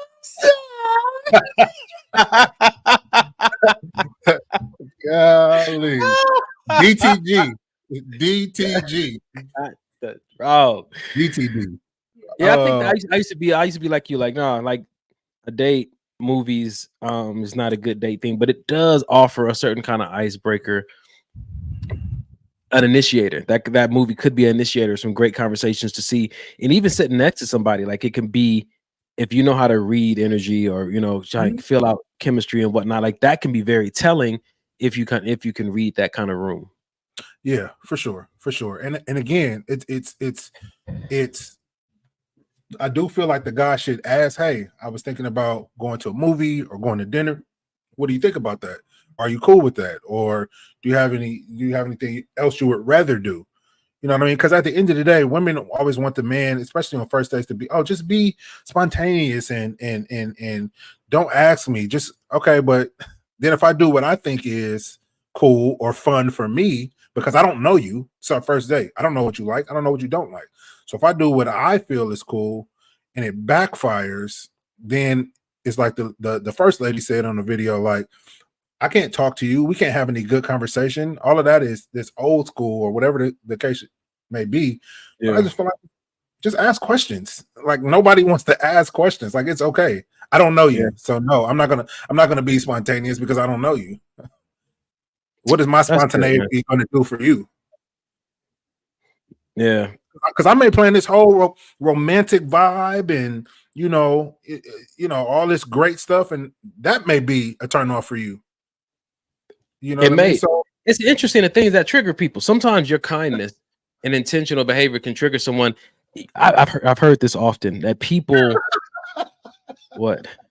Wow. Jay said our movie was whack AF, but be honest, that was my fault because I chose it. I never choose movies anymore. You almost ruined the first date, Jay. 100%. Because I was looking like, what was the movie? Was it Men in Black? Men in Black, like the last, the one with the guy and the girl. Oh. Did you almost walk out, Mike? Nah, because you wanted her. I sat through that movie smiling and fake laughing, and you was the first one to call. Oh, 100%. I texted her but when she drove off, the first day we met in person, as she was driving off, I'm texting her that I liked her hair. Bro, I wasn't letting that get away. What? What'd she say when she met you? When she started, like, damn, he tall. You're tall. Yeah, right. Had her. I wonder what movie theater he'll fit in. Wow. Took you to a drive-in because you built like a Buick. Said, I'm just gonna I would take this outdoors. Gotta go to a rooftop cinema. This tall. Well, this nigga has room. Oh man. But what you think though? Are you well, what do you think? I'll get your opinion. I honestly I think it depends on the person where you go. We don't know, Donnie. Like, this first date. You met them. See, this is the benefit of really being an overthinker sometimes. Think about how you met them. What data did you collect in meeting them? Even if you only saw a picture of them, a video, what could you collect from that to gain an idea of who this person might be and what they might enjoy and what you might enjoy? Don't forget that part if you want to continue to be a pursuer, not a chaser. There you go. You know what I'm saying to you? So I think the first date, it becomes a lot easier when you're trying to find something that you mutually would be interested in instead of just trying to impress the girl. If all you're trying to do is impress her, you're chasing. That's it. That's it. Full circle. That's it. Man, oh man, to get back there. Culture says go out and spend $1,000 on your first date and do all this other stuff. When she may be thinking like, nigga, all I want to do is a cup of coffee and I sit and hang out and laugh with you. See if you're interested. I want to be locked in a room with you for 2 hours. Somebody said first date should last 30 minutes. That's it. And then give you guys something to thirst and long for. Whatever you can do in 30 minutes, and then just discipline yourself to cut it. And that'll give you an incentive. Like, man, let me get this second date going. Yeah. Yep. All right. So we're staying on this dating path. Check this out. When should you start questioning what are we? Oh man. No. Tell the girls, the audience. 6 months. Never. That's crazy. I think 6 months if they haven't like you. That's a long time. No, 6 months is way too long. It's way too long. I would have left by now. Yeah, I mean, I think if you have self-respect and you are unsure 6 months in and you're this person and you're doing relationship things, you're probably being played. I think a month in. End of the first month. Yeah. But it also depends. What if you only went on one date within that month? And they're like busy or you're like abroad or some shit. I'm not even going to put time on it. I'm going to say you hung out with this person. If you start doing non-date activities with this person, like going to the grocery store together, then I think that you need to be like, what are we doing? Because we're no longer courting each other. We're like integrating into each other's lives. Yeah, So, that is true. Yeah. That's good. Great one. yeah, good thing I use my powers for good now. When should I use my powers for good now. That was good. That was really good. Because I had a whole bunch of answers, and then I was like, oh, "Yep, you did it.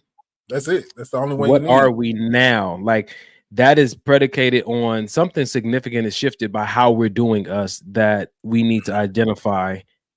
And like what? Okay, we moved into something new. What is the new that we moved into? Because now, you know, if we're grocery shopping with each other and I'm watching your dog sometimes when you go out of town and, you know what I'm saying? It's like, yeah, this ain't just dating, is it? That's good. That's How you feel good. about that? And no, I agree because for me, it takes a lot for me to allow people in my space. So for me, it was, especially since I've had my son, for me, it's when I start bringing you around and my son is present, like I got to start reassessing what, like, okay, because I'm not going to just be bringing women around that's fly by night, or, you know, that I'm not sure that this may go somewhere. Not saying like, oh, I know that we're going to get married and it's going to work forever, but just know that it's going in the direction of something real, then you're not coming around. So when I see myself like, oh, okay, well, my kid is here, but you can come over, or we're going to the park if you want to come, that kind of stuff, then for me, those are flags like, okay, let's have a conversation.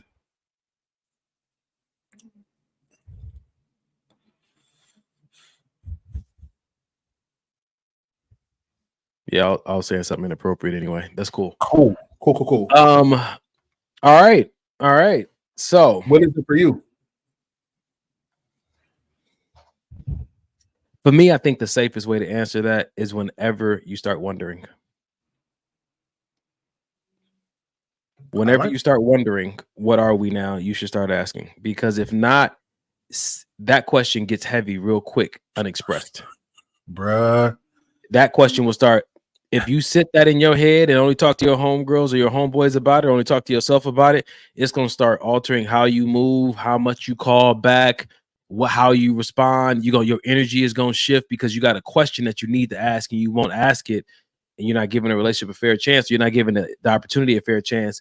It's going to start impacting, and that person going to probably, like, dang, you different and you change, and you're sitting here waiting this whole time for this person to initiate the "what are we" conversation when they ain't thinking about it. Only you are, so you should bring it up. That's good. That's good. And so let me ask you this then. So you've had this conversation like, hey, what are we? Are we dating now? Are we not dating now? She said, no, we're dating, or you guys have talked and come to the conclusion that, hey, I just want to date you. And she said, I just want to date you too. Let's be exclusive, or whatever they call it these days. Courting? Are they courting? Exclusive. Man, whatever they decide, they just words, honestly. Right. Do you get rid of your single homeboys, or your homeboys that you know, or homegirls that you know that are still out in the street, that's still out partying, or do you then say, hey, I'm going a different route now. We still good, but I can't function with you the way I used to function with you? I say it like this. My understanding of that, you shouldn't do it because you and that person are exclusive. That ain't married. You don't owe them nothing. You make those moves as a single person. I love this woman. You know what I'm saying? I'm with, right? Yeah. I'm still single. So everything that I do is about me still at this point. I have a love interest. Yeah. But until we're married, there's no vow commitment of how I'm going to initiate and do things. Yeah, we made our own kind of commitments because it's understanding between us. But on the grand scheme of things, like I still have to make choices that work best for me, not because, oh, this person's uncomfortable with this or this person would prefer if I did that. That is a wife's role in my book. That's who gets to determine that. That's who gets to have influence in that area. Because if not, I'm pretending and playing house, pretending to be a husband, letting you pretend to be a wife, and if something hit the fans, I don't have the same kind of protection over me, and so you can really just walk away, and I'll be left stuck, and I opened myself up to you like we were married, and we weren't, and now I'm broken in a different kind of way because I wasn't even in a space to be that kind of vulnerable with you. If I want to be that kind, then go ahead and marry you. Then you know what I'm saying? That's where I'm at, and so anything that I do in this space of dating needs to be because I believe it's going to be for my best benefit to like remove myself from certain friends or certain environments so that I can be my best self in that space. Not because, man, I really don't want to do this, but you know what I'm saying, my girlfriend or the girl I'm dating ain't comfortable with it. No. All right. No. So I think we got a video that kind of it's a funny video, but it's a video that kind of made me laugh. But after the laughing, I was thinking like, okay, should because we all have homeboys, right? Speaking as men, we all have these homeboys that they for the streets, and they're always going to be for the streets. Yeah. And at some point, they tried to get either you was from the streets with them, or they tried to get you to be for the streets. So I'm gonna play the video. Right here at the block with the homies. What's up, boo? Hey, what's happening? Chop in with us. Where the bitches at, though? Yes, sir. We're trying to kick it. No bitches, bro. I told you this. Why not? Bro, my girl got you on there. I told you that. Wait, so why haven't you blocked her from... I blocked her already on my phone, but I can't do that on your account, bro. What? She see everything you post. Oh. Remember the last time you was mentioning bitches? I didn't get in the fade, bro. She blacked my eye. Oh, the homegirl abusive. Yeah, bro. Abusive. The homegirl domestic violence. Yes, bro. But fool, but your horse will be my horse and my horse will be your horse. We won't have no horse if we both dead, bro. How the fuck we gonna play that role if we both dead? Oh, she trying to 187 type shit? Bro, double homicide. Yes. Murder was the case? Murder was the case. The homegirl death row, but then just leave her, fool. She's probably weird, fool. She's a weirdo, fool. It's like I'm addicted to this shit. I don't know. I can't explain it to you, bro. You're addicted to bitches punching you in the face? It's easier said than done, bro. I can't. I don't know, bro. Why are you scared of her? Bro, you would be Look at your face. You look scared. Can we watch that one more time, bro? Of course. That was funny, man. Right at the block with the homies. What's up, boo? Hey, what's happening? Chop in with us. Where the bitches at, though? Yes, sir. We're trying to kick it. No bitches, bro. I told you this. Why not? Bro, my girl got you on there. I told you that. Wait, so why haven't you blocked her from... I blocked her already on my phone, but I can't do that on your account, bro. What? She see everything you post. Oh. Remember the last time you was mentioning bitches? I didn't get in the fade, bro. She blacked my eye. Oh, the homegirl abusive. Yeah, bro. Abusive. The homegirl domestic violence. Yes, bro. But fool, but your horse will be my horse and my horse will be your horse. We won't have no horse if we both dead, bro. How the fuck we gonna play that role if we both dead? Oh, she trying to 187 type shit? Bro, double homicide. Yes. Murder was the case? Murder was the case. The homegirl death row, but then just leave her, fool. She's probably weird, fool. She's a weirdo, fool. It's like I'm addicted to this shit. I don't know. I can't explain it to you, bro. You're addicted to bitches punching you in the face?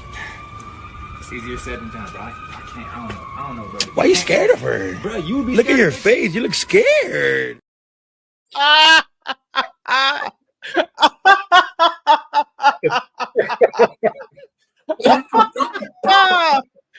Yo, son. Yo. So is that the homeboy that you should still have around?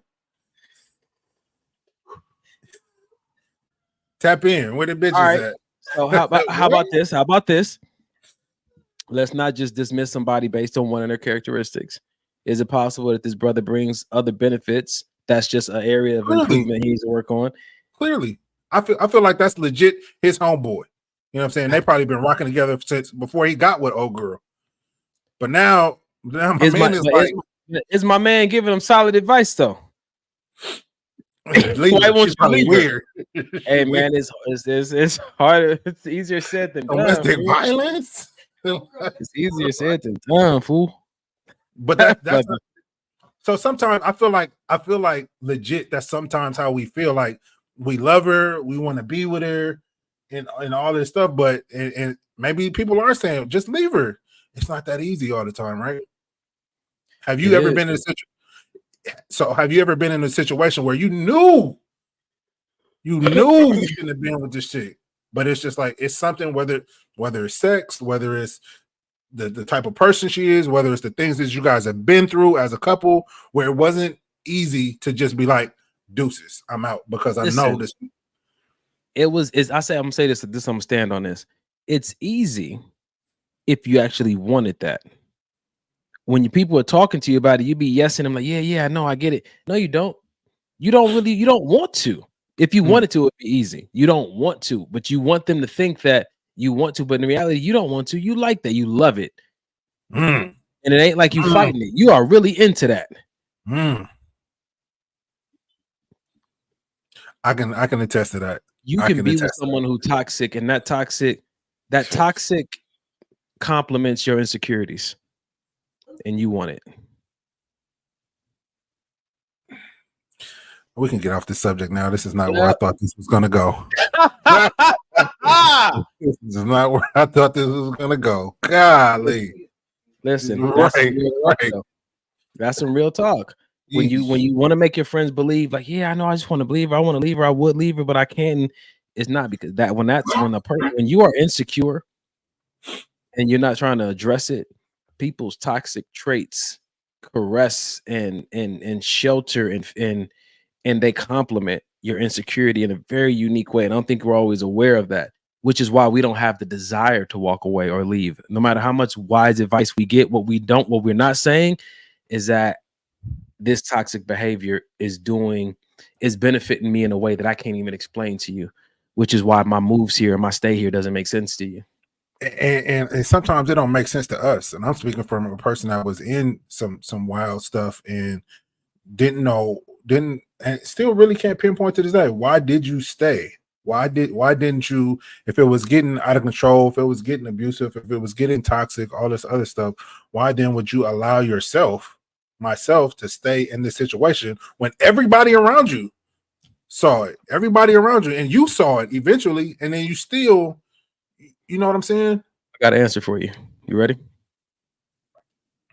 Unhealed childhood trauma manifests itself as fixing others, people-pleasing, codependency, external validation needed, living on high alert, fear of abandonment, deprioritizing your own needs, need to prove themselves, tolerates abusive behavior, attracts narcissistic partners, and or difficulty setting boundaries. That's why. This is not about to be one of them shows. All right.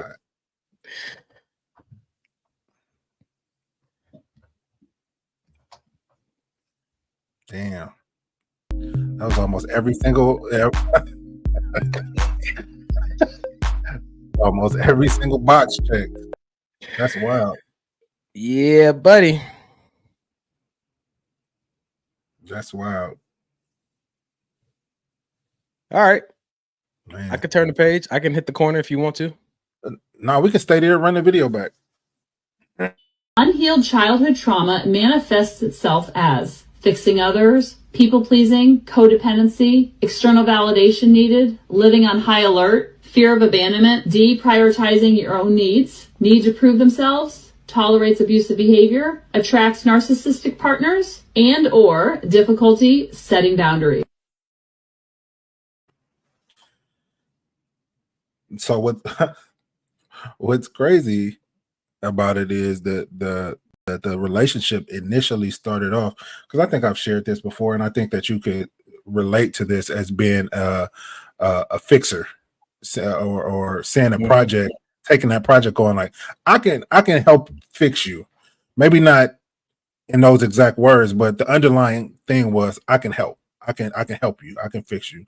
And because if I fix you, then I find worth in my existence. Exactly. And with this specific relationship, it didn't end with me fixing her. It ended up with her breaking me.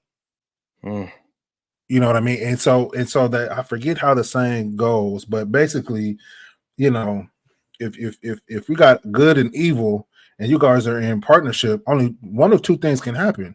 Either you become evil or that person becomes good. Gee whiz. All right. We can't live in the middle. We can't live in the middle. All right. You know what I mean? And in that situation, it was one of those things where, you know, I tried, and tried until, you know, it just,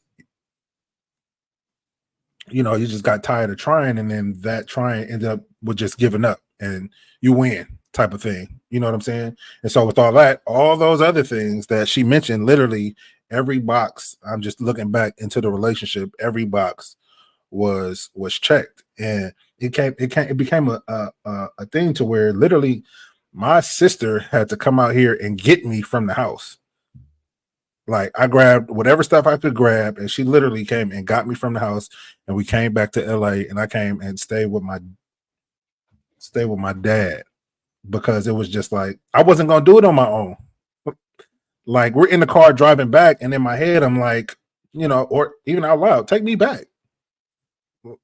But it's like, and the outside now of it all, looking at, why would you want to go? Why would anybody in their right mind want to go back to something like that? You know what I'm saying? But then hearing that video, it's like, yeah, I get it. I call it, the way I look at it is, they call it childhood trauma. I know it can be triggering to hear that. What I like to call it is unfinished business. Yeah. It's things that I wanted to, or feel like I should have accomplished or experienced as a child that I never did, and still trying to play it out in my adulthood. You know, with the role reversal though, the things I wish my parents would have done, what my friends would have done for me, then it's now my responsibility to do it for others, so that in some way or form I can have an experience with it that will finally validate my worth or verify my identity. And until then, I really struggle to see why I'm important and why I'm needed here, which sat with long enough leads to suicidal thoughts or homicidal thoughts. Yeah. We need to know our worth, our value, and our identity in a very deep way, because there's a lot of challenging moments in life that will come directly aimed at those two things, your worth and your identity. And I think that absent, not even affirmation from other people, absent affirmations from yourself and from your creator, some things just, they won't hit you deep enough to hold up against the storms that life is going to throw at you sometimes. And that's why it's so important not to let anyone else validate your worth or your even your existence, because to me that's what it was. I can't leave this. She's the only person that really sees me as being worth this. I serve a purpose here, whether it's to be a punching bag, whether it's to be. I've never served a purpose before. Right. You know, I'm a husband now. You know what I mean? I'm a husband. I have a family. I have responsibilities. And you start hiding behind all of these things that are not even really who you are, who you want to be. But yeah, that need of validation and that need of feeling like worthy is powerful. It's powerful, and it'll keep you in situations that you know you don't need to be in, because it's false. It's not really real, right? That's what narcissists do. They make you feel like, you know what I mean, you're the problem. It's not me. I'm not the problem. I'm here for you. Like, I want to help you. I'm here for you. You're the issue. This is one of the main reasons why people had a lot of pushback against that video about staying in a relationship with someone who's unhealed. Yeah. Because there's a great chance for manipulation or vicarious trauma. Yes. You know, and I think that, again, this may not be for everybody, but I think that my understanding and belief is that, you know, if that's something you've been called to, you have divine participation to shield you and help you in that initiative to love that person. Mm-hmm. I don't think it's something you can do in your own strength or from your own calling. I do believe that it's something that you need to be called to and have the participation of some supernatural influences to accomplish successfully and not come out worse than you went in. Yeah, man. You know what? We're going to end it like that. Ladies and gentlemen, At the end of every show, we like to give out a resource. My sister sent me another resource called the Warm Line. I'm gonna try to get that ready for y'all next week. But as of today, we do have the Suicide Crisis Hotline 988. You can call this number to get resources to mental health, any kind of mental health resources, group counseling, individual counseling, therapy, family therapy, support groups. If you have addictions or anything like that you're struggling with, you're needing help, or if you know someone who's struggling with addictions or gambling or sexual addictions or anything like that, substance abuse, you can call this number and they can give you guidance on how to best approach them without making the situation worse. That's key. Sometimes our help does more harm than good because we're not educated and informed on how to approach people in those situations. We just want to approach it with a heart full of emotions and an empty head. So get the knowledge you need to have before you approach things and make it worse. Is always good advice. That number is 988. If you don't want to call, you want to go online, you can Google search 988 and they have an online chat option as well. Man. All right. Anything else, bro? Nope. All right. We're going to pray it out and get out of here, man. A few minutes early. Just for you, Mike. You need to go to therapy. You need to go to therapy. Get yourself in therapy. I'm working on my trauma. I'm letting out my trauma. I'm releasing my trauma. Release, release, release, release. Let's talk about your childhood. Let me tell you what my therapist says. Sometimes I worry that my therapist doesn't like me. I got a second therapist to deal with my first therapist. Oh my God, the therapy. I think I'm gonna be a therapist. I think I'm gonna be a therapist. I'm gonna go to school and I'm gonna be a therapist. When I learn about therapy, I'll have no problems at all. Therapy changed my life and it can change yours. Just use your credit card or your parents or your insurance. Never pay out of pocket. It's expensive. You need to go to therapy. Jesus Christ! Put on! You're welcome, bro. You're welcome. That was just for you, man. You muted, dog. He played the whole video. The whole thing, man. The whole video. We had time tonight. Yeah, right. We're gonna pray out of here, man. You got it. Ooh. Father God, we thank you for the opportunity tonight to come and share our experiences, our testimonies, Father God, some things that we've learned from you as an offering to our generation, to our audience, in hopes it may be something that we said they can take and apply to their lives and increase the quality of their life, the quality of their relationships. We thank you as we discuss divorces and dating and communication and trauma and therapy, that as we leave this conversation, that you continue to talk to us in a special way, bringing us truth. Yeah, your Holy Spirit is here to bring us truth. It's called the Spirit of Truth. So we thank you that that will come. But we also thank you for a safe place to have these candid discussions where we don't have to be right or appropriate, where we can just be vulnerable, transparent, honest. Thank you for this brotherhood in the place that we can do this. And we pray for everybody out there who's listening. If anybody was triggered tonight or going through something, we pray, Lord, that you meet their need however you see fit. If it's through therapy, or if it's through counseling, or if it's through a loved one, or if it's through a divine encounter with you as they sleep tonight. We are looking to you as the great healer to do what only you can. And we thank you. Send some angel donors over here to deposit to our Cash App so we can stay online. We know you will provide all our needs according to your riches in heaven. So we ain't worried. We're grateful. If they don't, we'll just have a few Sundays off, and that'd be great too. So we thank you for all these things. In Son Jesus' name we pray. Amen. All right. Until next time, ladies and gentlemen. 2 Chainz.